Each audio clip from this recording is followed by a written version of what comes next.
5 बजे के बुलेटिन की शुरुआत इंडिया न्यूज के साथ। नमस्कार, आपके साथ हूं मैं राजीव शर्मा और देश का सवाल लेकर हम हाजिर हैं। देश के सवाल में आज बात करेंगे बिहार में हो रहे विधानसभा चुनाव की, जिसका आज पहला चरण है और आज पहले चरण की वोटिंग इस वक्त खत्म होने का समय है, एकदम इसी वक्त। लेकिन इससे पहले कि हम अपने बात को, अपने डिस्कशन को, अपने प्रोग्राम को आगे बढ़ाएं, बिहार से इस वक्त की बड़ी खबर की शुरुआत कर लेते हैं। लखीसराय में मतदान के बीच हंगामा हुआ है। विजय सिन्हा ने आरजेडी पर बड़ा आरोप लगाया। डिप्टी सीएम ने चुनाव आयोग से शिकायत करेंगे, विजय सिन्हा का बयान। आरजेडी के कार्यकर्ता गुंडागर्दी कर रहे हैं। विजय सिन्हा ने लखीसराय में ये बयान सामने दिया है क्योंकि उनकी गाड़ी के ऊपर चप्पलें फेंकी गईं, उनकी गाड़ी के ऊपर हमला किया गया और विजय सिन्हा ने इसके जरिए एक बात स्पष्ट कर दी कि अब वो चुनाव आयोग के पास जाएंगे कि आज आरजेडी के कार्यकर्ताओं ने किस तरीके से माहौल खराब करने की पूरी कोशिश की है।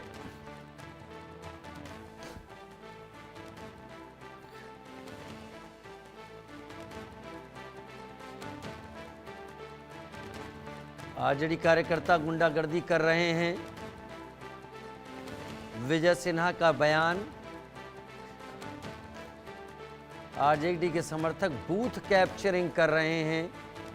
चुनाव आयोग से हम शिकायत करेंगे, विजय सिन्हा ने यह बयान दिया। हालांकि आरजेडी ने यह सब कुछ विजय सिन्हा के ऊपर ही मढ़ दिया है, लेकिन विजय सिन्हा ने साफ कहा कि इस तरीके से अगर व्यवहार किया जाएगा तो इसकी शिकायत किया जाना जरूरी है। उधर विजय सिन्हा के काफिले पर हमले का मामला, सीईसी चीफ इलेक्शन कमिश्नर ने कहा कि सख्त कार्रवाई होगी।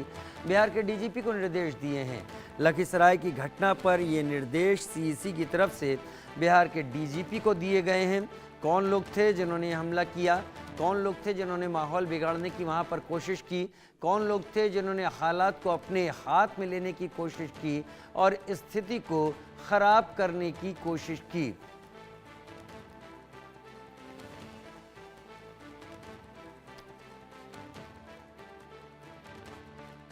गुंडा राजद का है और सत्ता में आ रही एनडीए से छाती पर बुलडोजर चलेगा। ये गुंडा देख रहे हैं, गांव घूमने नहीं देगा उम्मीदवार। विक्ट्री जीत रहे हैं, जीत रहे हैं, विजय सिन्हा जीत रहा है। ये राजद का, जादव का गुंडा है, राजद समाज का। अच्छे जादव लोग को विजय वोट देने दिया और राजद का गुंडा राज कायम करना चाहता है। इन गुंडों के छाती पर बुलडोजर चलेगा। खोल के विजय सिन्हा इसके छाती पर चलाएगा। नहीं वोट देने दिया मेरा पोलिंग एजेंट को। सुबह ही 6:30 बजे लौटा दिया। अति पिछड़ा और दलित समुदाय का हमारा पोलिंग एजेंट था और इसका गुंडे देखिए, सत्ता में नहीं आया है तो ये गुंडे है। ये खोड़ियारी है ना, खोड़ियारी का बूथ है 404 और 405। एक गुंडा है, खोल कर चलो आगे बढ़ाओ गाड़ी। इसमें मुझे फोन पर सूचना प्राप्त हुई है और मुख्यालय से भी दिशा निर्देश प्राप्त हुए हैं। हम लोग तुरंत रश करके यहाँ आए हैं। जैसा आप लोग अभी देख रहे हैं, मैं जस्ट पहुंचा ही हूँ। यहाँ के जो प्रत्याशी हैं और डिप्टी सीएम साहब भी हैं, उनसे मेरी बात हुई है। उन्होंने अपनी बात को मुझे बताया भी है और मैं इतना जरूर कहना चाहूंगा कि इस घटना के पीछे जो लोग भी जिम्मेदार हैं उन पर बहुत कड़ा एक्शन होगा और हम लोग इसमें प्राथमिकी भी दर्ज कराएंगे, इन्वेस्टिगेट कराएंगे और बहुत टफ एक्शन लेंगे। नहीं, अभी तो मैं जस्ट आ ही रहा हूँ। वहाँ पे जाके जब थोड़ा बहुत उसमें हम लोग होमवर्क करेंगे तब आप लोगों को फर्दर डिटेल पता करेंगे। वो तो अब फर्दर जांच में पता लगेगा कि उनका एजेंट था या नहीं था। अगर नहीं था तो किन परिस्थितियों में नहीं था, वो वहाँ के जो पीठासीन अधिकारी हैं वो बता पाएंगे। तो फर्दर हम लोग इस पर जांच करेंगे। कर दी गई है। मनीष मेहता मेरे साथ ज्यादा जानकारी के साथ इस वक्त जुड़ गए हैं, हमारे संवाददाता जो बिहार चुनाव में इस वक्त मौजूद हैं ग्राउंड जीरो पर। मनीष, पूरी जानकारी बताएं, क्या क्या हुआ, कितने बजे ये सब कुछ हुआ, उसके बाद हालात क्या थे वहां पर?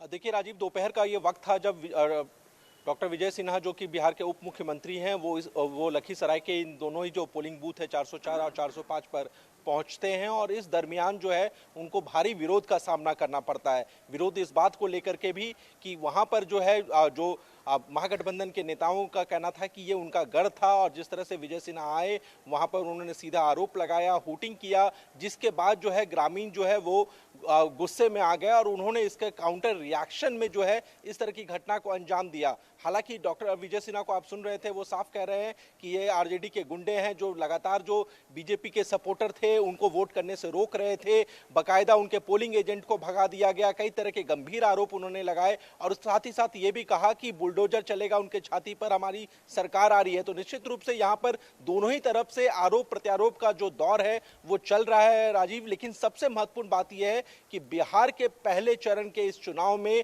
अगर देखा जाए तो लखीसराय की जो ये घटना है वो नेशनल सुर्खियां बन गई, राष्ट्रीय सुर्खियां बन गई और यही वजह है कि इसको लेकर के कई तरह के जो प्रतिक्रियाएं जो है सामने आ रही है, चाहे महागठबंधन से हो या बीजेपी से हो। लेकिन इन सब के बीच एडमिनिस्ट्रेशन का ये कहना है कि वो इस पूरे घटना की जांच करा रहे हैं और जो भी दोषी होंगे उनके खिलाफ सख्त से सख्त कार्रवाई की जाएगी, क्योंकि जो तस्वीरें सामने आई हैं वो निश्चित रूप से विचलित करने वाली है।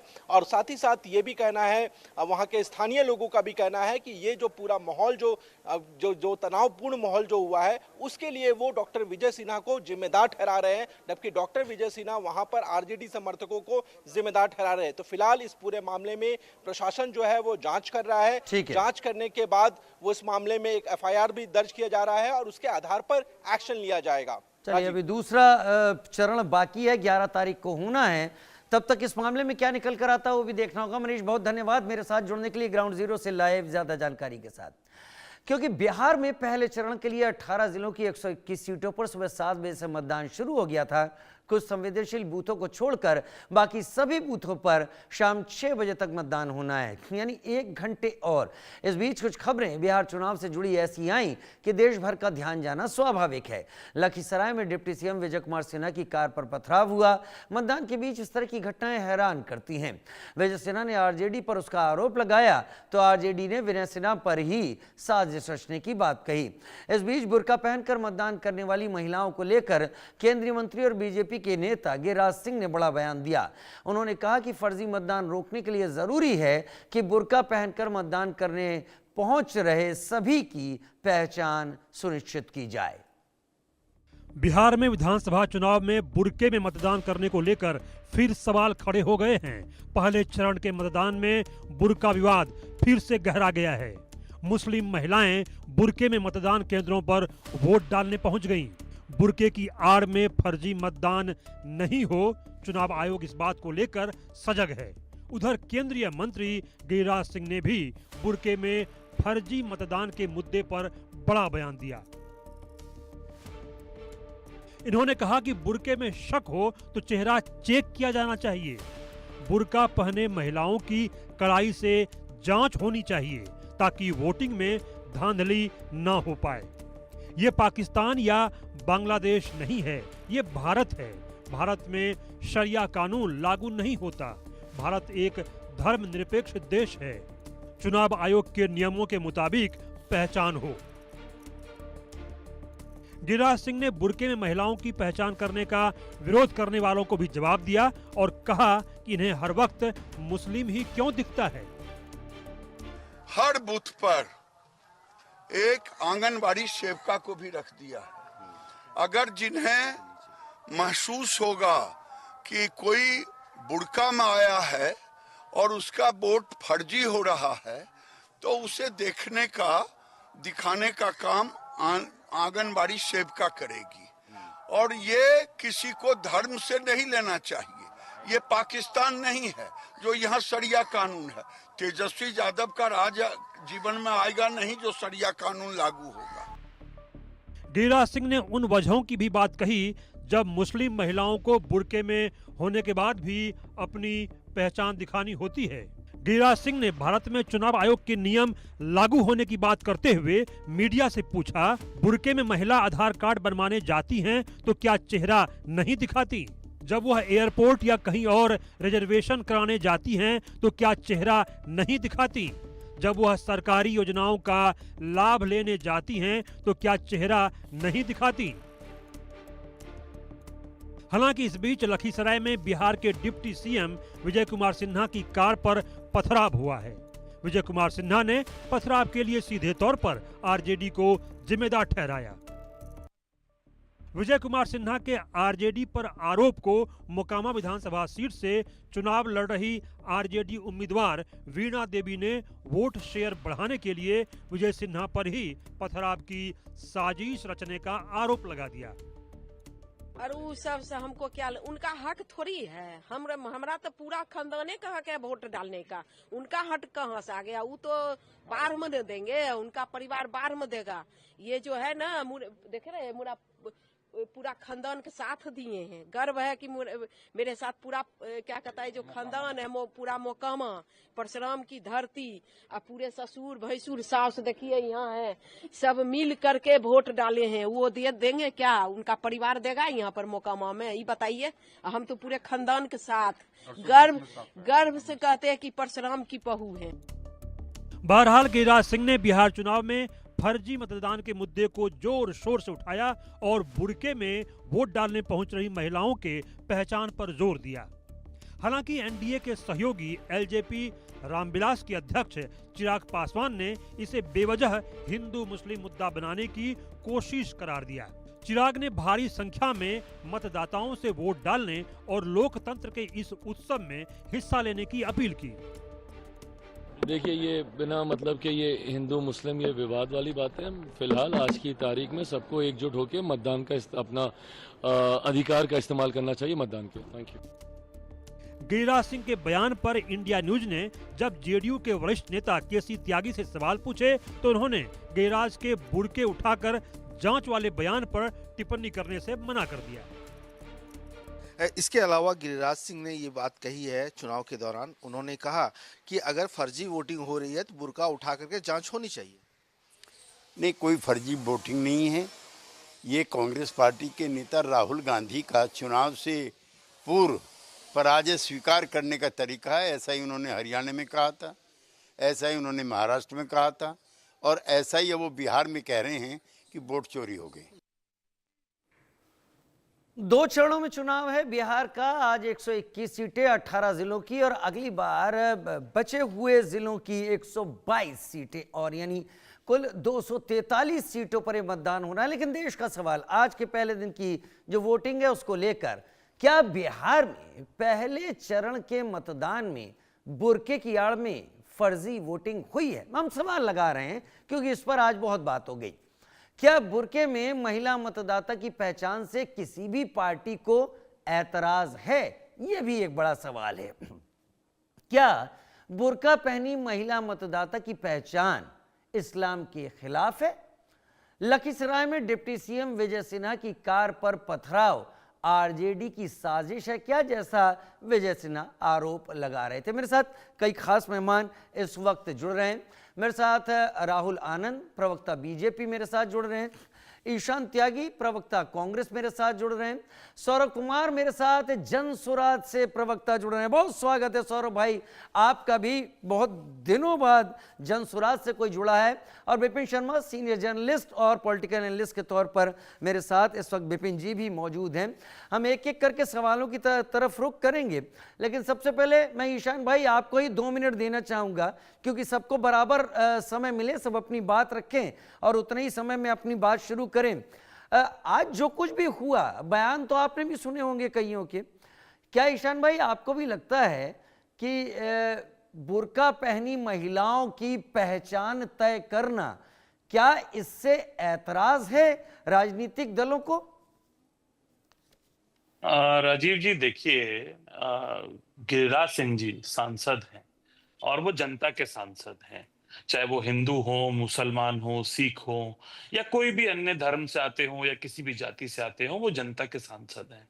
लेकिन आप गिरिराज सिंह के बयान देखिए, उनकी कुंठित मानसिकता देखिए कि वो पहले तो मुसलमानों को हरामखोर कहते हैं। हरामखोर आपने चैनल पे दिखाया कि नहीं दिखाया मुझे नहीं पता, मैं बोल भी नहीं सकता इस शब्द को, या आप बोल रहे हैं? बोलने में क्या है, मेरा बस चलता तो मैं इसको म्यूट कर देता, या आप बोल रहे हैं? मेरे ख्याल से इन शब्दों को उपयोग प्रवक्ता के तौर पर आप ना करें तो ज्यादा बेहतर, सब लोग सुन मैं लेते हैं। करना नहीं चाहता, लेकिन अब इस देश के सांसद भारतीय जनता पार्टी से जो आते हैं इतने कुंठित मानसिकता वाले हैं कि वो इस तरह के शब्दों का अगर प्रयोग कर रहे हैं तो ये देश की जनता को पता होना चाहिए, इसमें कोई गलत नहीं है। अगर हम सोशल बता मीडिया रहे है, हैं देश आप की क्यों मुंह जनता गंदा को, कर रहे हैं? नहीं नहीं नहीं, अगर वो देश के मुसलमानों को, देश के एक बड़े वर्ग को हराम खोर कह नहीं, रहे मेरे हैं, सामने नहीं तो ये कहा। पता और मैं होना फिर चाहिए। नहीं, फिर आपसे ये पता विनम्र होना निवेदन चाहिए। करूंगा, ये इस पता होना असभ्य चाहिए। शब्द को बार बार कोट ना करें, आपने कर लिया काफी।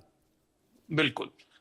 देखिए, भारतीय जनता पार्टी की और उसके नेताओं की ये शैली रही है कि धार्मिक अराजकता की हम राजनीति करें। 80-20 की बात, इनके एक मुख्यमंत्री हैं, मेरे प्रदेश के ही मुख्यमंत्री हैं, बड़े शर्म की बात है मेरे लिए भी कि मेरे प्रदेश के मुख्यमंत्री 80-20 की बात करते हैं। वो ये बात करते हैं जैसे देश के प्रधानमंत्री की ज्यादा मैं अपने बच्चा सवाल पैदा पर करने ईशान भाई वाले, वापस आ जाता नहीं, हूँ, बिल्कुल, समय बिल्कुल, कम है बिल्कुल, ना, उसी मुझे पर, सबको उसी देना पर, है। उसी मेरा सवाल ये है कि क्या बुर्का पहनी महिलाओं की पहचान तय करना किसी राजनीतिक दल को, किसी को भी गलत लगता है? एक बात बताइए, इसके लिए चुनाव आयोग है, वहां पर पुलिस है, प्रशासन है, हर कोई है। पुलिस प्रशासन चुनाव आयोग के अंडर आ जाती है जी। चुनाव के समय। जी। चुनाव आयोग ये तय करेगा कि उसको किसकी जांच करनी है, किसकी जांच नहीं करनी है। जी। लेकिन आज की डेट में चुनाव आयोग भी एक जो निष्पक्ष संस्था होनी चाहिए थी, उसकी निष्पक्षता पे भी अब सवाल उठने लगे हैं। तो ये सवाल आप खुद ही देखिए, सिर्फ मैं सवाल नहीं उठा रहा हूं, सिर्फ कांग्रेस पार्टी ये सवाल नहीं उठा रही है। आपने आज दिखाया किस तरह से विजय सिन्हा अपने ही तंत्र पे, अपने ही प्रशासन पे, चुनाव आयोग पे, जो लखीसराय के सुपरिटेंडेंट ऑफ पुलिस है, एसपी पे, उस पे सवाल उठा रहे हैं। वो बूथ कैप्चरिंग के आरोप लगाने का काम कर रहे हैं। तो अगर चुनाव आयोग कमजोर तरीके से इस चुनाव को करवा रहा है, निष्पक्ष रूप से इस चुनाव को नहीं करवा पा रहा है, तो ये कहीं ना कहीं देश के नहीं, मैं लोकतंत्र के लिए निष्पक्षता पर चिंता भी का जा नहीं विषय रहा। है। मैं फिर से एक बार आपके सामने सवाल रखता हूं, क्या वो महिलाएं जिन्होंने अपना चेहरा ढका हुआ है, मैं उस शब्द को भी अलग कर देता हूं, क्या जब वो वोट कर रही हैं तो कोई आंगनवाड़ी सेविका या चुनाव आयोग के कर्मचारी पहचान तय करें, तो ये गलत है क्या? अच्छा, मैं इसमें एक सवाल और ऐड कर देता हूं। नहीं, और आप ये कुछ ऐड सवाल कीजिए। नहीं, नहीं, आपको मैं भी अपनी तरफ से एक सवाल ऐड कर देता हूं। आप सुनिए तो मेरा सवाल क्या है। मेरा सवाल ये है, और उसका जवाब मुझे लगता है भारतीय जनता पार्टी के नुमाइंदे नहीं, आप मौजूद उनको हैं, छोड़िए, देना मैं और आप चाहिए। बात कर रहे हैं। और गिरिराज सिंह को भी जवाब देना चाहिए कि अगर कोई भी महिला, चाहे वो बुर्के में हो या वो पल्लू में हो, अगर वो ये ऐड करते कि वो पल्लू में भी हो तो उसकी जांच होनी चाहिए, तो मुझे बात समझ आती। लेकिन उन्होंने एक धर्म विशेष पर टिप्पणी करने का काम किया। हमारे देश की तुलना, हमारे लोकतंत्र की तुलना उन्होंने पाकिस्तान से और बांग्लादेश ठीक है, जैसे ठीक है, बस तुच्छ बस बस देशों से बस बस करने आपका का जवाब मिल प्रयास गया, किया। आपका तो ये जवाब मिल दिखाता है गया, कि उनकी कितनी आपका कुंठित जवाब मिल गया। मानसिकता है। आपने स्पष्ट कर दिया कि उन्होंने एक धर्म विशेष को लेकर बात कही। बस मैं इतनी देर से आपसे इसीलिए बात कर रहा था। आपने अपने आखिरी लाइन में इस बात को स्पष्ट किया कि कांग्रेस से धर्म विशेष से जोड़कर देख रही कि उन्होंने धर्म विशेष पर यह बात कही है। अब मैं रुक कर लेता हूं, राहुल भाई मेरे साथ बीजेपी के स्पोक्स पर्सन जुड़े हुए हैं। राहुल भाई, आपसे भी वही सवाल, कुछ भी इधर उधर नहीं, कोशिश करूंगा कि आप पूरा इतिहास की जगह आप भी स्पष्टता से आएंगे। क्या बुर्का पहनी महिलाएं या चेहरा ढकी हुई महिलाएं, मैं तो ये भी बोल देता हूं, क्या उनकी पहचान तय करना किसी भी राजनीतिक दल को गलत लगता है, लगना चाहिए? राहुल आनंद, 2 मिनट आपके। जी बहुत धन्यवाद आपको। सबसे अहम बात यह है कि किसी भी राजनीतिक दल के लिए जो लोग भी, चाहे वो बुर्का में हो या फिर बुर्का के बिना हो, जब हम कहीं भी जाते हैं, चाहे आधार कार्ड बनाने की बात करें या राशन कार्ड बनाने की बात करें या फिर अन्य ऐसी चीजें जहां पहचान आवश्यक होती है, या पासपोर्ट की भी बात कर ले, तो वहां पे बुर्का नहीं चलता है, वहां चेहरा ढककर नहीं चलता है। मैं हिंदू मुसलमान की बातें नहीं करता, मैं एक सिंपल आधार की बात करता हूं जो सब लोगों के लिए कायम होती है। तो क्यों इससे परहेज होना है, सबसे पहली बात। दूसरी सबसे महत्वपूर्ण बात यह है कि अक्सर हमने देखा है कि राजनीति करते वक्त जो भी विपक्ष के जो हमारे साथी होते हैं, वो ओछी मानसिकता का परिचय देने लगते हैं और तुष्टीकरण का परिचय तो बहुत प्रमुखता के साथ देते हैं, और वो कभी ये बात को नहीं कहते कि ये गलत है, इसको नहीं होना चाहिए। शायद इसीलिए हमारा देश गुलाम भी बना था, सिर्फ इसी वाद विवाद को दबाने की वजह से ही बना था। जिस तरह से आपको मैं एक संदर्भ बना देना चाहता हूँ, जो गिरिराज सिंह जी ने जो बातें कही, साथ ही साथ सिवान में गौरिया कोठी आ जाइए, वहां विधानसभा में अभी हमारे कैंडिडेट के द्वारा जब वहां पर निरीक्षण किया जा रहा था, मतलब वो जाकर वहां पर देख रहे थे, तो वहां पे कुछ महिलाएं थी जिसको उन्होंने इलेक्शन कमीशन, यानी कि वहां जो बैठे लोग थे, जो कानून के रखवाले कहा जा सकता है, जो सीआरपीएफ हैं, जो जीविका दीदियां वहां बैठी थी, उन लोगों से कहा गया कि ये बुर्का में आई हुई महिलाओं की एक बार जांच कर लीजिएगा कि हो सकता है कि कोई और इनके जगह पे वोट ना दे। इतने में वो मुखर हो गए और इतने प्रखरता के साथ उनका विरोध करने लगे वो लोग, और उसकी विजुअल मीडिया में भी उपलब्ध है, उसको भी एक बार देख लेनी चाहिए। देखिए, ये प्रचलन हमेशा गलत रहा है। जब वोट अधिकार यात्रा को लेकर राहुल गांधी जी चले थे और बार बार इस बात को वो कह रहे थे कि हमारे लोगों के नाम काटे जा रहे हैं, 65 लाख लोगों के नाम काटे गए हैं, लेकिन आज जो वोट प्रतिशत जो बढ़ रही है और लोगों में जो एक जुनून है वोटिंग करने का, वो कौन लोग हैं? जब नाम काट दिया गया तो फिर वो कौन लोग वहां खड़े होकर नाम कटवा रहे हैं? यानी कि जब आप बुर्का में लोगों को पहचान की बात करते हैं तब इनको परहेज होता है, क्योंकि इनकी जो राजनीति है वो जिस समीकरण पर आधारित है वो यहाँ पर नजर आता है। दूसरी सबसे महत्वपूर्ण बात है, क्या जब आपके घर में भी, अगर आपके घर में किसी का देहांत हो जाता है तो आधार कार्ड अपडेट नहीं करा जाता है क्या? तो फिर इलेक्शन कमीशन अपने एसआईआर प्रक्रिया में क्यों नहीं उसको अपडेट कर सकता है? दूसरी सबसे महत्वपूर्ण बात यह है कि जिस तरह के ये काम करते हैं, इनका लेग वर्क जो है सिर्फ और सिर्फ अराजकता फैलाने का लेग वर्क है। इन्होंने जनता के बीच में विश्वास बनाने का काम छोड़ दिया। शायद इसीलिए, मैं बस समाप्त कर रहा हूं, शायद इसीलिए कांग्रेस के हमारे साथी हार की वजह तलाश रहे हैं और बार बार चुनाव आयोग को कटघरे में खड़ा कर राहुल आनंद जी, ठीक है, ठीक है, आपने एकदम बेहतर, आपने 2 मिनट 10 सेकंड में अपनी बात कंप्लीट की राहुल आनंद जी। और अब मैं सौरभ भाई का रुख करूंगा, जन स्वराज के स्पोक्स पर्सन मेरे साथ जुड़े हुए हैं। सौरभ भाई, आपसे भी वही सवाल, अगर किसी महिला का चेहरा ढका हुआ है, मैं उस शब्द को भी हटाता हूं, मैं नहीं लाना चाहूंगा, पहचान तय करना क्या सही कदम है या पहचान तय करना गलत कदम है? क्या राजनीतिक दलों को इससे परहेज होना चाहिए, उनमें सवाल उठाना चाहिए? आपकी प्रतिक्रिया, 2 मिनट आपके, आप शुरू होते हैं सर।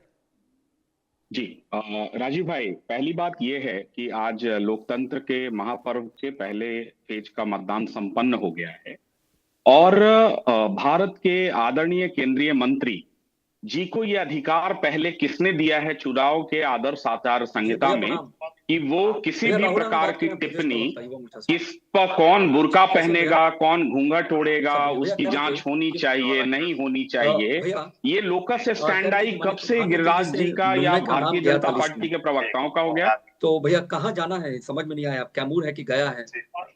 अरे बीच में किसका आवाज आ रहा है भाई? राहुल आनंद जी, आपकी आवाज ऑन एयर जा रही है लगातार। भाई राहुल जी, आप अपना मोबाइल बंद कर लीजिए ना। हाँ, और मेरा 2 मिनट फिर बोले सौरभ भाई बोले। हाँ, मेरा 2 मिनट प्लीज आप काउंट कर लीजिए फिर से, और उनको कहिए फोन बंद कर लें। इन लोगों का आदत है फोन के पीछे छुपने का। खैर, सॉरी। तो भाई पहली बात यह है कि भारत के आदरणीय केंद्रीय मंत्री जो बिहार सरकार के 11 वर्ष से मंत्री हैं, उनको ये अधिकार किसने दे दिया कि चुनाव आयोग क्या करेगा और कौन बुर्का पहनेगा, कौन घूंघट में रहेगा, उसकी जांच होगी नहीं होगी? ये चुनाव आयोग के प्रवक्ता हैं। पहले तो इन पर आदर्श आचार संहिता के आधार पर एफआईआर होनी चाहिए, ये कंप्लेन हम लोग कर रहे हैं। दूसरी बात है राजीव भाई कि आज ही देखिए ऐसा क्यों कह रहे हैं, हम आपको बताते हैं रियल रीजन। ये इसलिए है कि आज ही प्रधानमंत्री जी के भाषण में जो 4 कीवर्ड थे, नोट कीजिएगा, पहला जंगल राज, दूसरा घुसपैठिया, तीसरा राम मंदिर, चौथा निषाद राज, और अब ये जो है झटका मंत्री बुर्का भी ले आए। और ये प्रधानमंत्री जी देखिए वो बहुत वरिष्ठ राजनेता हैं, ये ऐसे नहीं बोल रहे हैं, ये इसलिए बोल रहे हैं कि बिहार में जो 35 वर्ष का 18 से 35 वर्ष का युवा है, उसको ये जंगल राज, तेरा जंगल राज, मेरा जंगल राज से कोई लेना देना नहीं है। और यही बात मेरे नेता और जनसुराज 3 बरस गांव-गांव में घूम घूम कर कहा कि जिस दिन आप अपने मुद्दे पर बात करना शुरू कर दोगे, पलायन, रोजगार, उद्योग, शिक्षा, स्वास्थ्य, पूंजी का पलायन, उस दिन ये लोग आपको सब कुछ देंगे। और देखिए 10 सेकंड में मैं बताता हूं, 400 से 1100 रुपए, 125 यूनिट बिजली मुफ्त, 10,000 रुपए आचार संहिता के लगने के 1 दिन पहले महिलाओं के खाते में, सहिया, सेविका, आंगनबाड़ी, रसोईया को मानदेय बढ़ा दिया गया। सौरभ भाई, आप भटक गए, मुझे लगता है आपने अपने पूरे समय का उपयोग कर लिया। बीजेपी ने क्या बातें कही हैं, मेरे सवाल से आप एकदम भटक गए सर। लेकिन इस वक्त बड़ी खबर आ रही है, जरा मैं वैशाली का रुख कर लेता हूं। इस वक्त की बड़ी खबर, इस वक्त चुनाव मतदान चल रहा है, वैशाली में पुलिस के ऊपर पथराव हो गया है। इस वक्त की बड़ी खबर जो आ रही है वैशाली से, और ये सीधी तस्वीरें आ रही हैं जहां जहां पर मतदान संपन्न हो गया है वहां ईवीएम सील की जा रही है। एजेंट्स वहां मौजूद हैं, इन ईवीएम को सील किया जा रहा है मतदान होने के बाद। और वैशाली जिले में पुलिस पर पथराव की खबर सामने आ रही है। और अभी जो जानकारी है कि आरजेडी कार्यकर्ताओं पर आरोप लगा है, लेकिन आरोप लगा है क्या हुआ है, पुलिस वहां मौजूद है। चुनाव आयोग जरूर इस घटना को देख रहा होगा। पहले चरण का मतदान जारी है, दूसरे चरण में क्या ये चीजें और तल्ख हो जाएंगी। आज लखीसराय, अब वैशाली से ये खबर आ रही है जहां पर पुलिस के ऊपर ही पथराव कर दिया गया है।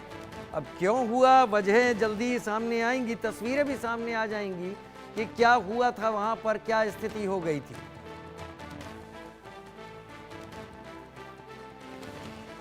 तो चलिए अब मैं विपिन जी मेरे साथ जुड़े हुए हैं, पॉलिटिकल एनालिस्ट के तौर पर विपिन शर्मा इस वक्त जुड़े हुए हैं, वरिष्ठ पत्रकार हैं, पॉलिटिकल एनालिस्ट हैं। विपिन जी, मैं एक बार अपना अनुभव बताता हूं। मैं एक बार एटीएम से पैसे निकालने गया और जल्दी में मैं हेलमेट लगाया हुआ था, स्कूटी पर था, और मैंने स्कूटी पार्क की और तेजी से, क्योंकि मेरे पास समय नहीं था, मैं अंदर जाकर मैंने अपना कार्ड डाला। आप यकीन नहीं करेंगे वो कहाँ सिस्टम लगा होता है एटीएम में, लेकिन मेरे साथ था। ऊपर से आवाज़ कहीं से आई कि आप अपना हेलमेट उतारिए, और मुझे वो हेलमेट उतारना पड़ा। मुझे काफ़ी देर तक ये लगा कि आवाज़ कहाँ से आई, तो मैंने पूछा कौन बोल रहा है। उन्होंने कहा कि हमने आपसे कहा, आपने उतार दिया, अब हेलमेट किनारे रखिए, अब आप ट्रांजैक्शन कर लीजिए, क्योंकि शायद मेरे ख्याल से वहाँ हेलमेट के बिना ये चीज़ नहीं होती होगी। ये तो एटीएम की बात है जहाँ मुझे कुछ 5-10 हज़ार रुपये ही निकालने थे। एक वोट की कीमत अनमोल होती है। जब वो वोट वहां पर कोई डालने जा रहा है तो क्या धार्मिक आधार पर अपने को एग्जेम्प्ट मान सकता है? चुनाव आयोग पहले ही कह चुका था कि वो आंगनवाड़ी कार्यकर्ताओं के जरिए या अपने कार्यकर्ताओं, अपने एम्प्लॉयज़ के जरिए, जो चुनाव आयोग हैं उनके जरिए कोशिश करेगा एक सेपरेट रूम में इन पहचानों को सुनिश्चित करे। क्या राजनीतिक दल इस पर वाकई ऐतराज रखते हैं? विपिन जी, राजीव जी, आपने बहुत ही बेहतरीन उदाहरण दिया है और व्यक्तिगत होकर आपने दिया है, तो उसके काफ़ी मायने हैं, अहमियत और बढ़ जाती है। तो मैं अपने विचार रखूं, मैं हाथ जोड़कर 2 बातें बोलना चाहूँगा कि पहली बात, जो आदि आबादी है हम लोग पूरा उनका सम्मान करते हैं, वो किस धर्म से वो मायने नहीं रखता, महिला है, उनका सम्मान सर्वोपरि। दूसरी बात है, हिंदुस्तान सर्वधर्म सम्मान करने वाला मुल्क है। तो यहां पर दुख की बात है। मैं एक बात जरूर, ये तीनों प्रवक्ता सम्मानित हैं जनाब, हम लोग पत्रकार हैं, हमें किसी राजनीतिक दल से मतलब नहीं है, हम लोग जनता की आवाज बनकर अपने विचार रखते हैं। तो जरूरी बात यह है कि यहां पर हर चीज को हम लोग धर्म के दृष्टिकोण से देखने लग जाएं, तो मुझे लगता है वो चिंता का विषय है, क्योंकि यहां पर देश के सामने सपना साझा है कि सब चाहते हैं कि देश आगे प्रगति करे, महाशक्ति बने, आत्मनिर्भर बने। तो साथ साथ लेकिन दुर्भाग्य है कि जब लोकतंत्र का महापर्व आता है, हम लोग चुनावी चश्मा लगा लेते हैं और हर बात वो धर्म के आधार, उस दृष्टिकोण से देखना शुरू कर देते हैं। एक दूसरे अपने जो सामने हमारे प्रतिनिधि हैं, प्रतिबद्ध, उसमें उसको घेरने के लिए आप लोगों को ये समझ आना चाहिए कि एक आपको प्रक्रिया है कि अगर आपने सिस्टम बनाया हुआ है पारदर्शिता की, बोलना बड़ा आसान है कि हमें पारदर्शिता चाहिए, जवाबदेही चाहिए। अगर पारदर्शिता बनाने की तरफ एक ये कदम है कि आप बिल्कुल सही तरीके से जांच हो, वो गिरिराज सिंह उन्होंने क्या बयान दिया मैं उस पर नहीं जाऊंगा, वो उनके बोलने का तरीका या क्या सलीका था वो एक अलग मुद्दा है। उस पर पूरा विपक्ष को पूरा हक बनता है कि अगर किसी तरह की उन्होंने टिप्पणी करी है और अपशब्द बोले हैं या उनका लहजा गलत था, तो बिल्कुल ये लोकतंत्र की खूबसूरती है कि विपक्ष बिल्कुल उसमें सवाल जवाब उठाए। लेकिन एक तरफ जब आरोप दोनों तरफ से लगते हैं, इससे कोई अछूता नहीं है। यही बात अगर हम बात करें विपक्ष की, विपक्ष इस समय आरोप लगा रहे हैं वोट चोरी के, तो यहां पर एक सिस्टम क्यों ना बनाया जाए, एक सिस्टम के तहत क्यों ना रखा होया जाए, नई सुबह का आगाज हो जाएगा। It will be the dawn of a new era, जहां पर कि यहां पर आप सिस्टम बनाए जिस सिस्टम को सब फॉलो करें। मिसाल के तौर पे आप ही की आपसे प्रेरणा लेते हुए राजीव जी, आप बड़े वरिष्ठ पत्रकार हैं, देश के नामी पत्रकार हैं। मैं एक बात बोलना चाहूंगा, भी हाल फिलहाल, ज्यादा दूर नहीं, पिछले हफ्ते की बात है, मैं माता जी को लेके अस्पताल गया और बड़े सेफ जोन में मैंने अपनी गाड़ी लगाई, और जब मैं आया थोड़ी देर बाद मेरे मोबाइल पे नोटिफिकेशन था कि चालान कट गया जी, जबकि वो सेफ, वहां पर लिखा नहीं था, सीसीटीवी कैमरे थे। थोड़ा तो मुझे दुख हुआ कि मैं एक वहां वैसे ही एक समस्या बनी हुई थी, उनको दिखाना था, जरूरी था डॉक्टर, और उसके बाद एक चालान अलग कट गया।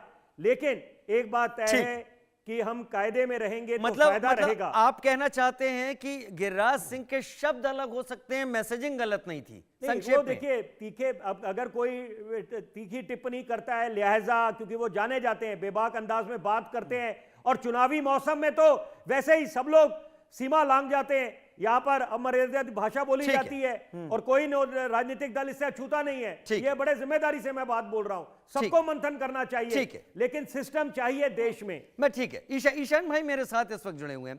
ईशान भाई, मैं कल इसी पर चर्चा की थी, कल राहुल जी के मुद्दे को लेकर हमने चर्चा की थी, जब उन्होंने चुनाव आयोग के ऊपर हमला करते हुए वो सारे सबूत दिए थे, और प्रोफेसर अजय उपाध्याय मेरे साथ थे, और हम लोग बड़ा खुलकर चर्चा वहाँ पर कर रहे थे।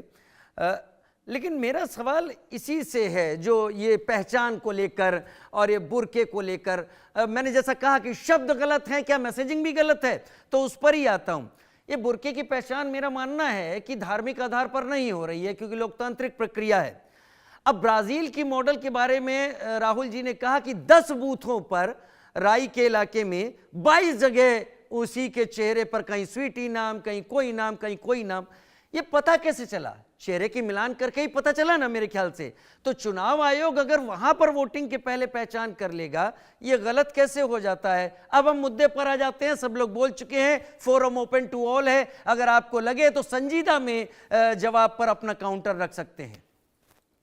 मैं आपको इसी बात का एक छोटा सा उदाहरण देता हूं। ये देखिए, ये भारतीय जनता पार्टी के आरएसएस से आते हैं, ये प्रोफेसर राकेश सिन्हा है, ये राज्यसभा सांसद भी रहे हैं, और इनका एक 5 फरवरी, आप जानते होंगे, आपने कई बार शो में भी बुलाया होगा, 5 फरवरी को इसी साल ये एक ट्वीट करते हैं, दिल्ली विधानसभा चुनाव में द्वारका विधानसभा क्षेत्र में मतदान इन्होंने किया है।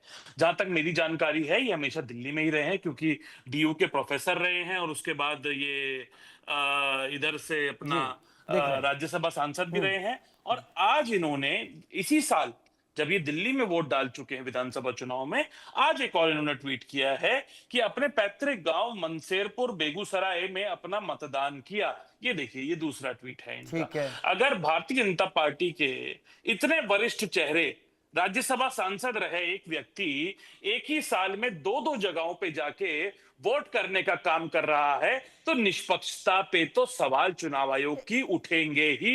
ये सबसे बड़ा उदाहरण है। ब्राजीलियन मॉडल तो छोड़ दीजिए, ये सबसे बड़ा उदाहरण है। नहीं, मैं मान गया आपकी बात, आप एकदम सही कह रहे हैं, मैं आपको काट ही नहीं रहा। मैं चाहूंगा कि राकेश जी अगर जुड़ते हैं कभी हमारे साथ, तो मैं उनसे पूछ लूं, इन दोनों ट्वीटों को चेक भी करूंगा उनके। लेकिन यही चीज पर आ रहा हूं ईशान भाई, कि ये जो ब्राजील मॉडल का था, 10 बूथ पे 22 जगह वही चेहरा था, ये चेहरा दिखने से ही तो संभव हुआ कि सारे मिल गए। तो यहां भी तो वही चीज हो रही है। आप मुद्दे पर ही आ जाएंगे, एकदम सही बोल रहे हैं। देखिए, पहली बात, राजीव जी देखिए, पहली एक मिनट सर, एक जरा, ये मुकेश सैनी कुछ कह रहे हैं वीआईपी से, महागठबंधन के लोगों के द्वारा किया गया। बस उनके देश में सरकार है, राज्य में सरकार उन्हीं के अंदर में है, तो उनको जांच करना चाहिए। कैसा बिहार बनाया तो खुद ही भुगत रहे ना। तो ये कहीं ना कहीं आने वाले समय में ये लोग बदलाव की ओर जनता देख रहा है, इन लोगों को भी गांव में टिकने नहीं देना चाह रहा है, खदेड़ रहा है, और खदेड़ रहा है तो इससे स्पष्ट हो रहा है कि महागठबंधन की सरकार बन रही है। मुकेश जी, वोट चोरी को लेकर के कल राहुल गांधी ने भी आरोप लगाया, तो प्रियंका गांधी अब कर रही है कि तीनों अधिकारी जो है वो लोकतंत्र के साथ खिलवाड़ कर रहे हैं। अब देखिए ना, आज भी राज्य में वोट गिर रहा, विज्ञापन चल रहा है, पैसे, जनता का पैसा लूट कर और बड़े विज्ञापन में खर्चा कर रहे हैं। लोकतंत्र में थोड़ा सा जनता पे भरोसा तो रखिए। आपने नाच नाच के पूरा बिहार में तो प्रचार किए ही, संसाधन में आप पे कभी तो है नहीं, 20-20 को हेलीकॉप्टर उतार दिया, उसके बावजूद भी वोट गिरा रहा। उस रोज भी आपको विज्ञापन ही देने का अगर समय आ गया है तो फिर तो देख लीजिए, तो इस बार बदलाव होगा। मुकेश जी, आपने भाई को मुकेश सैनी को आप सुन रहे थे। ईशान भाई मैंने आपकी कही गई बात देख ली है, उस पर भी अभी चर्चा में आ जाता हूं, लेकिन आप मेरे सवाल का जवाब दे दें। वाकई राकेश सिन्हा ने ये 2 जगह मतदान कैसे किया, ये एक इश्यू जरूर बनेगा। उन्होंने दिल्ली विधानसभा चुनाव में द्वारका विधानसभा में मतदान किया, उंगली दिखा रहे हैं, और आज वो अपने पैतृक गांव मनसेरपुर बेगूसराय में मतदान कर रहे हैं। बहुत बढ़िया, आपने बहुत वाकई वैलिड पॉइंट पकड़ा है। लेकिन ये जो पहचान है, इसी का तो सारा मुद्दा है। ईशान भाई लीजिए, अब पवन सिंह आ गए। मैंने बोला ना सब बम है, तो हमको ज्यादा बोलने की क्या जरूरत है, सब ओके है। सर लगातार खेसारी लाल ने भोजपुरी गानों को लेकर तमाम आरोप लगाए कि जो हमारे सिर्फ के लोग थे उनके द्वारा वो प्रथा शुरू की गई, चुनाव का बाद में आगे लेके गया। जोशी गाने जो गाए जा रहे हैं, मैंने उसी रास्तों पे चला है।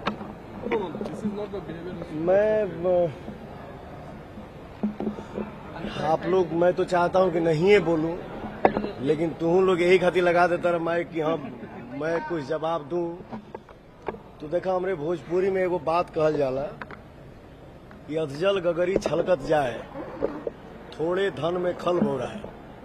वही उनका हाल है। वो कब क्या बोलेंगे, कब क्या करेंगे, इसका कोई गारंटी नहीं है, ठीक है ना। कभी तो हम तो एगो और चीज देखनी है आज, वो कब वो बीबी के बहन बना ली हैं, कब वो बहन के बीबी बना ली हैं, इसका कोई गारंटी नहीं है। हम तो ये कहब कि उनकर बात और घोड़ा के पात में ज्यादा फर्क नहीं है।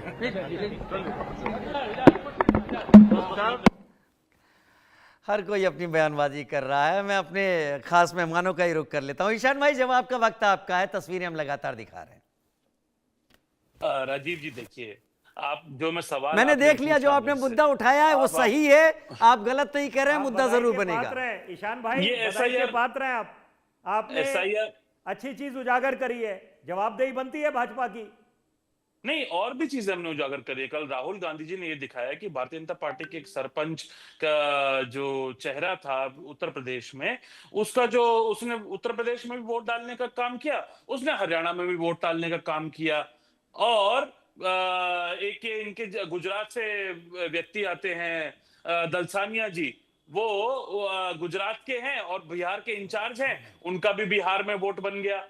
तो हम देख रहे हैं किस तरह से चुनाव आयोग के माध्यम से भारतीय जनता पार्टी को एक फायदा पहुंचाया जा रहा है और वोट चोरी करी जा रही है। इसमें कोई छुपा हुआ बात तो है नहीं। अब आइए आप इस आज के मुद्दे पे, आपने जो मुझसे सवाल पूछा, देखिए, एक धर्म में बुर्का पहना जाता है, महिला बुर्का पहनती हैं, कई जगह नहीं भी पहनती होंगी। उसी तरह से हमारे धर्म में महिलाएं पल्लू भी करती हैं, बिहार में भी पल्लू करती हैं, उत्तर प्रदेश में भी पल्लू की प्रथा है। तो अगर आप सिर्फ बुर्का शब्द का इस्तेमाल करेंगे तो कहीं ना कहीं आप धार्मिक अराजकता की राजनीति करने के लिए आप प्रतिबद्ध हैं, और आप धार्मिक अराजकता की राजनीति कर रहे हैं। आप लोगों को धर्म के नाम पे बांटने का काम कर रहे हैं। अगर आपने दोनों ही चीजों को पैरेलल रख के चला होता कि हर महिला की जांच होनी चाहिए, और आप मतलब क्या ईशान भाई, मैं ये समझूं जो आप कहना चाहते हैं, एक बात बताइए, जो आप कहना चाहते हैं, क्या मैं और मेरे दर्शक ये समझें कि आपको शब्द से ऐतराज है, प्रक्रिया से ऐतराज नहीं है? हमें इनकी कुंठित मानसिकता से ऐतराज है, इनकी मानसिकता धार्मिक अराजकता की राजनीति। ईशान भाई मेरे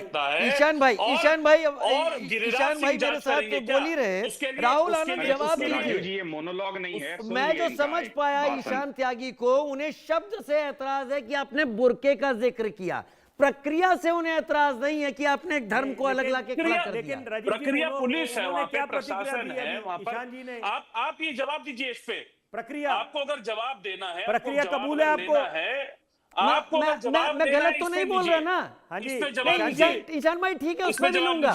ईशान भाई कैमरा हटाइए।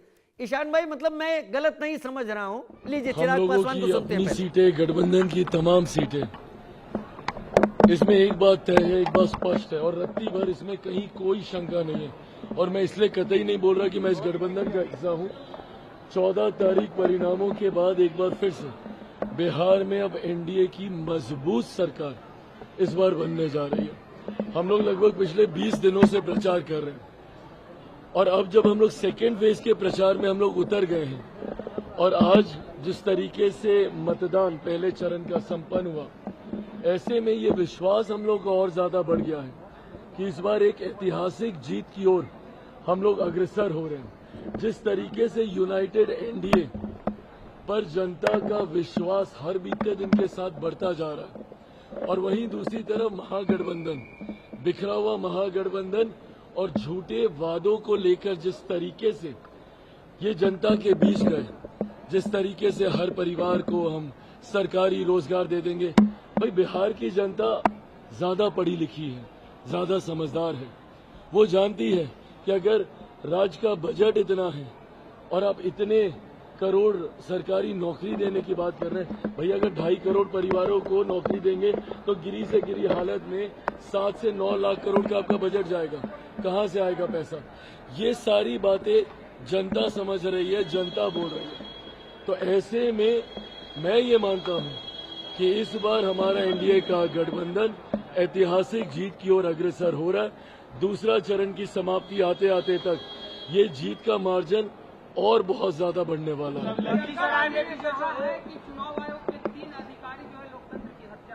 क्या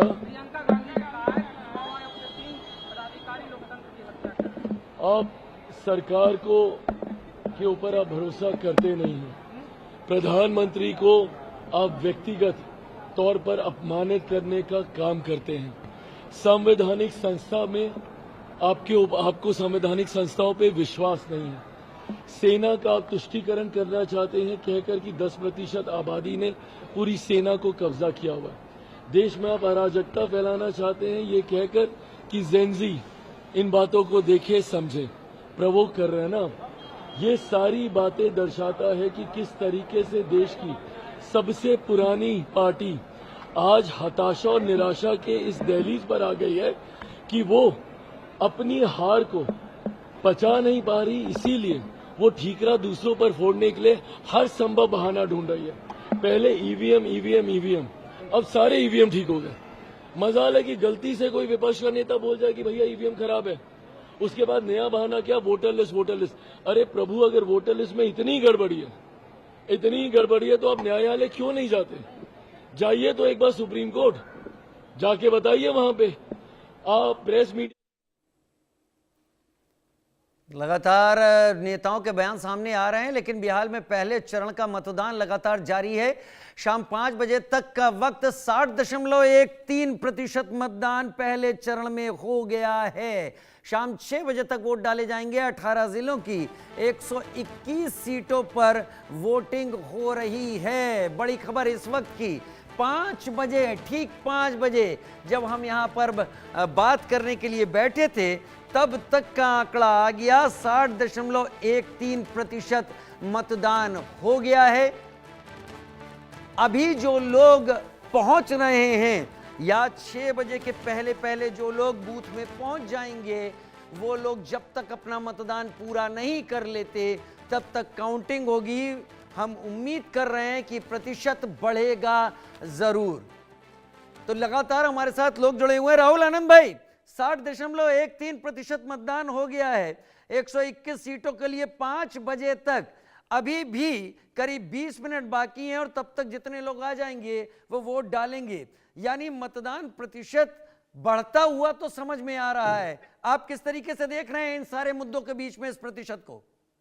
राजीव भाई, आपने बहुत ही बेहतरीन आंकड़ा दिया है और अभी तक की जानकारी जो मिली है उससे साफ पता चलता है कि बिहार में एनडीए का डंका बज रहा है। सभी मतदाताओं से अपील है कि वो एनडीए के विजन और मिशन के साथ विकसित बिहार बनाने के लिए संकल्पित रहें और जिस तरह से लोगों ने बढ़ चढ़कर हिस्सा लिया है उसका सम्मान करते हैं। और अभी भी मौका है, आपके चैनल के माध्यम से उनसे आग्रह करते हैं कि आप जाइए और एक बेहतरीन भविष्य बिहार के लिए चुनिए। देखिए, यहाँ तो एनडीए का डंका आप ही बजा रहे हैं, क्योंकि ईशान भाई इस वक्त महागठबंधन का डंका बजा रहे हैं। राहुल जी, राजीव भाई, एक बात और मैं आपको बोलना चाहूंगा कि देखिए, ये जो चुनाव हो रहा है ना, ये चुनाव किस लिए हो रहा है? अगर आप वहां पे खड़े मतदाताओं से अगर आप बात करेंगे तो वो जरूर इस बात को बता पाएंगे कि वो बिहार के अंदर जो नरेंद्र मोदी जी और नीतीश कुमार जी की जो केमिस्ट्री है उसके साथ वो बिल्कुल खड़े नजर आते हैं। जो लोग जो व्यापारी, जो शहर के अंदर जो व्यापारी रहते हैं, उनसे पूछिए कि वो वोट किसे दे रहे हैं तो उनका जवाब होगा एक ही होगा, मुझे लगता है जहां तक कि क्योंकि उन्हें बिहार के अंदर जो भयमुक्त माहौल मिला है उसकी प्राथमिकता वो देंगे। जीएसटी में जो सुधार हुआ है और ईज ऑफ डूइंग बिजनेस है उसका लाभ उनको मिला है। ईशान भाई, जरा मैं समझ गया राहुल जी, मैं समझ गया। पार्टी प्रवक्ता होने के नाते अगर आप ये कहते हैं कि वहां पर एनडीए का डंका बज रहा है तो मैं इसे कतई नहीं काटूंगा, क्योंकि अभी चुनाव बीच में है। मैं कोई नहीं होता कि आपकी उम्मीदों पर कोई कुठाराघात करूं, लेकिन सौरभ कुमार भाई जो कि जन सुराज से मेरे साथ इस वक्त जुड़े हुए हैं, सौरभ भाई, प्रशांत किशोर ने भी एक बड़ा परिवर्तन लाने की कोशिश की, कई जगह पहुंचे, आपके कुछ उम्मीदवारों ने पाला भी बदला, ये भी, इस पर भी उनका काफी तलखी थी। लेकिन जन सुराज ने क्या इस बार जो लोगों के समीकरण हैं मुख्य महागठबंधन और एनडीए, उसको बिगाड़ने का काम कर दिया है? देखिए, जनसुराज राजीव भाई बनाने का नहीं, बिगाड़ने का नहीं, बनाने का नहीं, दूसरों के समीकरण बिगाड़ने का काम मैं पूछ रहा हूं। अब मुझे अभी अनइंटरप्टेड होना चाहिए, मेरी बात सुन लीजिए। ऐसा है कि जनसुराज ने ही पिछले 3 वर्षों में जो मुद्दे उठाए, जो प्रशांत किशोर जी ने मुद्दे उठाए, चाहे वो रोजगार, पलायन, जो जिस प्रकार की त्रासदी बाढ़ की झेल रहा है बिहार, और जिस प्रकार से 1 GB डेटा की बात यहाँ आके की जाती है और सारे नौकरी और फैक्ट्रियां जो हैं गुजरात और महाराष्ट्र में जाती है, इन मुद्दों पर ही चुनाव हो रहा है। और राहुल जी ने कहा कि किसी व्यापारी से पूछिए, मैं आपको कहूंगा 2020 की कोविड त्रासदी में झेले हुए किसी बिहारी से पूछिए, उस युवा से पूछिए जिसको सड़क पर लेटा लेटा कर मारा जाता है जब वो नौकरी मांगने जाते हैं, उस महिला से पूछिए जिनके पति, जिनके बेटे पिछले कई दशकों से बाहर पलायन करके रहने को मजबूर हैं, उनसे पूछिए उन 94 लाख परिवारों से जिनकी प्रतिदिन की आय 200 रुपए से कम है, उनसे पूछिए जो आज बिहार में कहीं भी गरीबी और पिछड़ेपन में 5 बार से आप सरकार में और एक पायदान भी बिहार ऊपर नहीं उठा है, उनसे पूछिए कि आज भी नीति आयोग के सभी जो मानक हैं उसमें बिहार क्यों पीछे है। बिहार में इतना जो अप्रत्याशित मतदान हुआ है, अभी रिएक्शन आ रहे हैं हम लोग के पास, और विशेष रूप से जो 18 से 35 वर्ष के युवा हैं, जो प्रवासी हैं, जो कोविड में सताए गए हैं, ये सारे लोग आज परिवर्तन के लिए, बदलाव के लिए वोट कर रहे हैं। ये बिहार के मूल मुद्दों पर कर रहे हैं। ये अब 13 जंगलवार राज वर्सेस मेरा जंगल राज और ये 25 साल से जो कहानी सुनाते हैं, इस पर वोट नहीं कर रहे हैं। और 14 तारीख को इस बात की तस्दीक हो जाएगी कि बिहार में जनसुराज अपने दम पर सरकार बना रही है। हमने कहा था कि हम इस प्रकार से काटेंगे कि दोनों कट के साफ हो जाएंगे। ये एक 15 साल के जंगल राज वाले और दूसरे 20 साल के भ्रष्ट अधिकारी और नेता के जंगल राज वाले, इन दोनों से बिहार मुक्त होगा, ये मैं आपको आश्वस्त करता हूं। दोनों से बिहार मुक्त होगा। 14 तारीख, यानी 14 तारीख की उम्मीद सभी लगा रहे हैं। राहुल भी अपनी बात कह रहे हैं, ईशान भी अपनी बात कह रहे हैं। विपिन शर्मा जी, वाकई आज मुद्दे चले होंगे या जो ये कैची वर्ड्स उठाए जाते हैं विपिन जी, आपको लगता है कि वो चल रहे होंगे? देखिए, वही है, तीखे प्रहार चल रहे हैं, बयान बाजों की कोई कमी नहीं है, सारे बयानवीर बने हुए हैं, क्योंकि कोई मौका नहीं छोड़ना चाहता कि कैसे अपने जो राइवल्स हैं, जिनके साथ चुनाव लड़ रहे हैं, सीधी टक्कर है, उनको कैसे घेरा जाए, कैसे नीचे दिखाया जाए। तो मुझे लगता है कि वो उस दिशा में, और इनकी अब फ्रस्ट्रेशन दिख रही है ऐसी कि क्योंकि आज जो वोटिंग हुई है, मुझे जैसा आशा है कि आज के 75% सीटों पे एनडीए आगे है। मतदान संपन्न हो गया, गाने के माध्यम से तमाम वोटर्स को कैसे आप व्यक्त करेंगे? उनको धन्यवाद। नहीं, हम तो धन्यवाद दे ही रहे हैं और हम लोगों के बहुत सारे गीत चल रहे हैं, लेकिन हमें अब चाहिए नई उड़ान संस्कारी बिहार का। गुंडा तत्वों वाले लोगों के हाथ में नहीं जाएगा। हम तो बार बार हर गली में कह रहे हैं कि माटी को सोना करने वाली कलाकारी है जी, हाँ हम बिहारी हैं जी, थोड़े संस्कारी हैं जी, और आज जो समर्थन मिल रहा हम बिहार के आभारी हैं जी।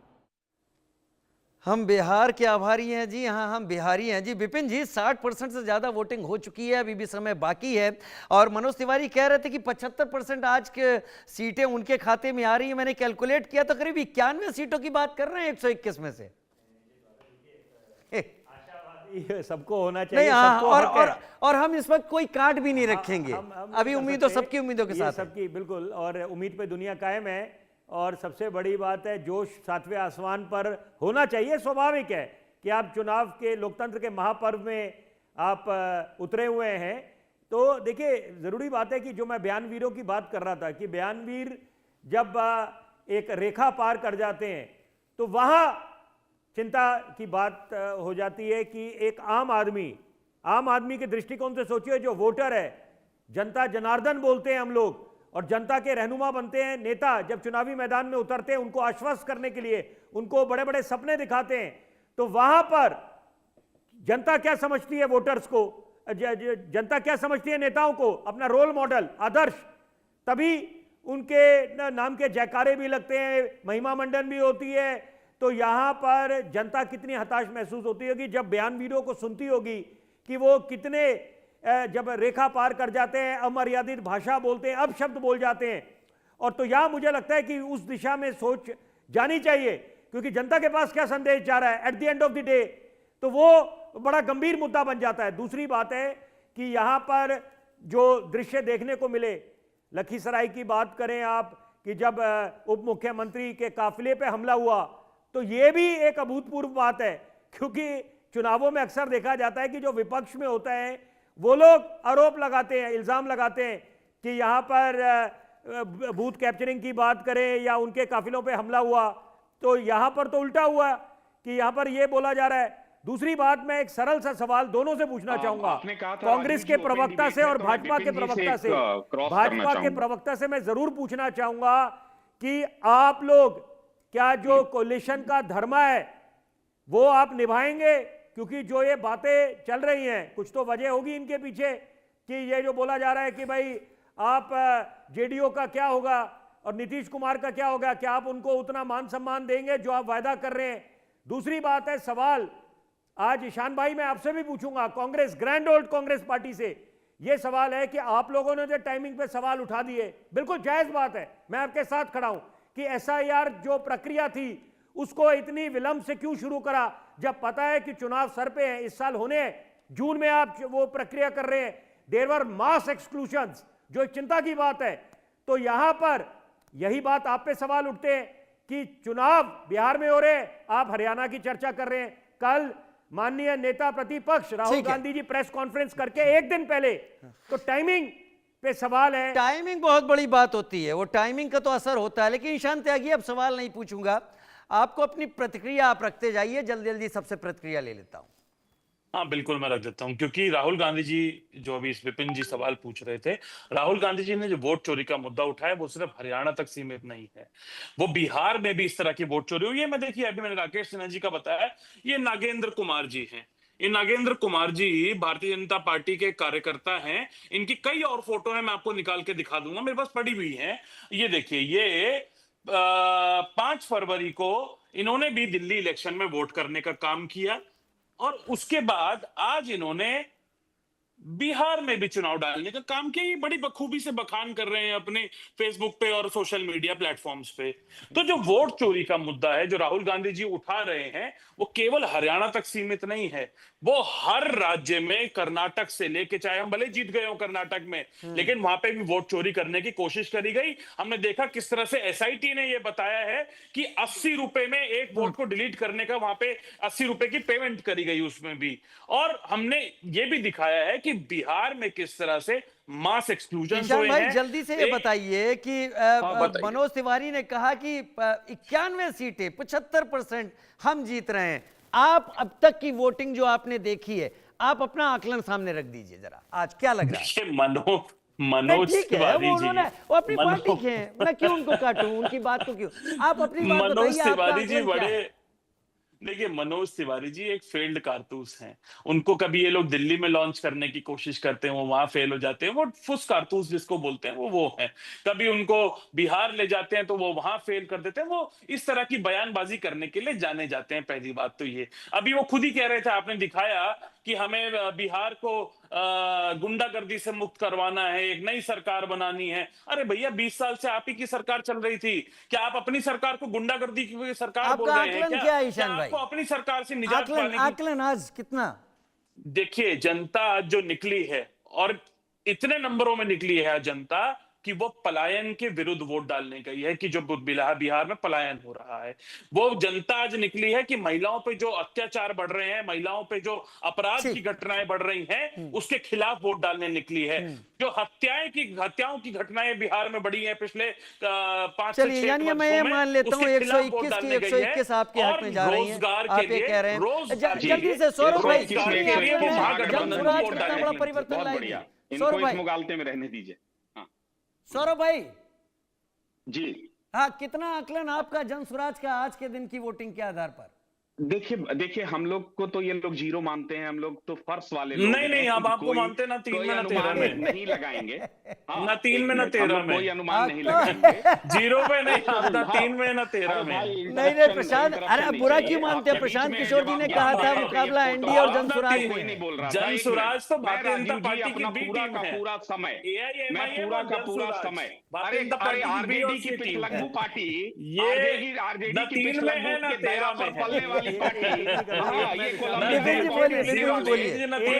ये बात करेंगे।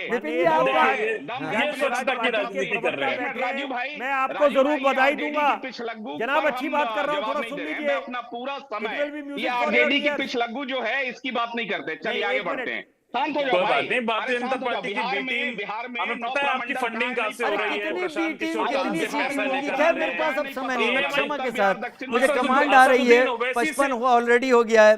बहुत धन्यवाद। मैं आप सबकी उम्मीदों को, आप सबकी उम्मीदों के साथ रखता हूं, किसी की बात नहीं काटता, क्योंकि पहले चरण का चुनाव है, हर एक की उम्मीदें हैं। 14 तारीख को मिठाई कौन खिलाएगा ये अपनी तरफ से खुद ही आप लोग बता दीजिएगा, क्योंकि आकलन आपके हैं, लोगों का फैसला है जो ईवीएम में बंद हो रहा है। बहुत धन्यवाद आप सभी का साथ जुड़ने के लिए। एक छोटा सा ब्रेक, जल्द हाजिर होते हैं। 2047 में कैसा होगा विकसित